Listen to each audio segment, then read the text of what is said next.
Hello friends, ओम श्री गणेशाय नमः।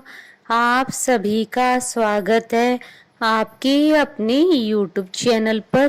Friends, आज हम आपको इस वीडियो में बताने जा रहे हैं कार्तिक मास में सुनी जाने वाली कहानी के बारे में, जिसको सुनने मात्र से ही होंगी आपकी सभी मनोकामनाएं शीघ्र ही पूर्ण।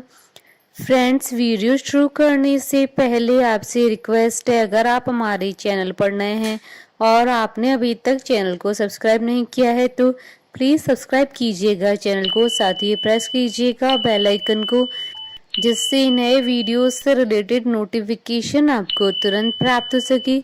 और वीडियो पसंद आने पर वीडियो को लाइक और शेयर जरूर कीजिएगा, ताकि सभी भक्तों को इस वीडियो का लाभ प्राप्त हो सके। और कमेंट बॉक्स में जय श्री कृष्णा जरूर लिखिएगा।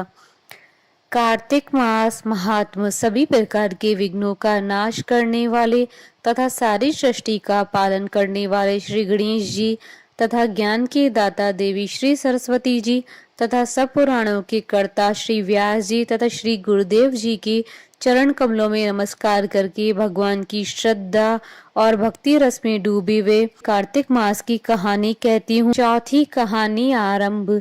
किसी गांव में एक बुढ़िया रहती थी और उसका एक बेटा और बहू भी साथ रहते थे। कार्तिक का महीना आया तो बुढ़िया ने बेटे से कहा कि वह कार्तिक स्नान के लिए जाएगी और एक महीना वहीं रहेगी। यह सुनकर उसके बेटे ने अपनी पत्नी से कहा कि माँ के लिए 30 लड्डू बनाकर दे दो, ताकि वह पूजा पाठ करके कुछ खा सके। बहू ने गुस्से में आकर 30 लड्डू बनाकर दे दिए। बुढ़िया नदी किनारे कार्तिक स्नान को गई और वहीं एक किनारे पर झोंपड़ी बनाकर रहने लगी। बुढ़िया रोज सवेरे उठकर स्नान करती और जैसे ही एक लड्डू निकालकर खाने लगती तो हनुमान जी बंदर के रूप में आते और बुढ़िया वह लड्डू खुशी से बंदर को दे देती। इस तरह से कार्तिक का पूरा महीना बीत गया और सभी 30 लड्डू हनुमान जी बंदर के रूप में खा गए। कार्तिक का महीना समाप्त होने पर बुढ़िया वापस जाने को तैयार हुई तो हनुमान जी प्रकट हो गए। उन्होंने बुढ़िया की उस कुटिया की जगह एक आलीशान महल बनवा दिया। बुढ़िया का पूरा महल धन दौलत से भर गया। उसकी काया निरोगी हो गई। अन्न के भंडार से महल भर गया। इतना सब होने पर वह धूमधाम से अपने बेटे के पास गई। बुढ़िया को इतना धनी देख उसकी बहू ने मन में कहा कि मैं भी अपनी माँ को कार्तिक स्नान के लिए भेजूंगी। और अगले कार्तिक आने पर उसने अपनी माँ को कार्तिक स्नान के लिए कहा।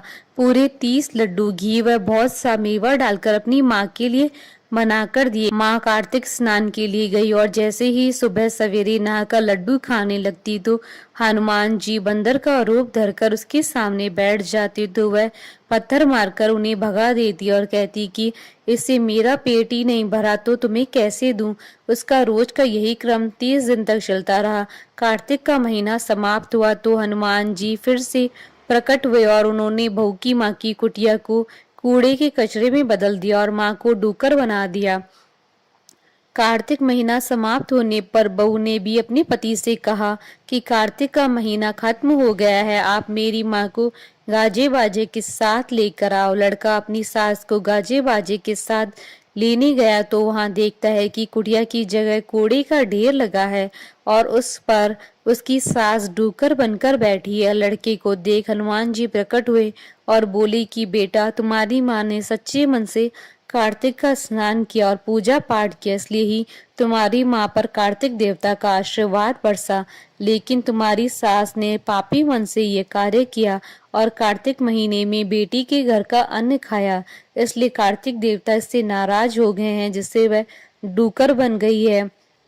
हे कार्तिक देवता, जैसे आप लड़के की माँ पर बरसे वैसे ही आप सभी पर बरसना। कहानी अधूरी हो तो पूरी करना और पूरी हो तो मान रखना। बोलिए भगवान विष्णु जी की जय, हनुमान जी की जय। हमारे साथ इस वीडियो में अंत तक बने रहने के लिए आपका धन्यवाद। ओम श्री गणेशाय नमः।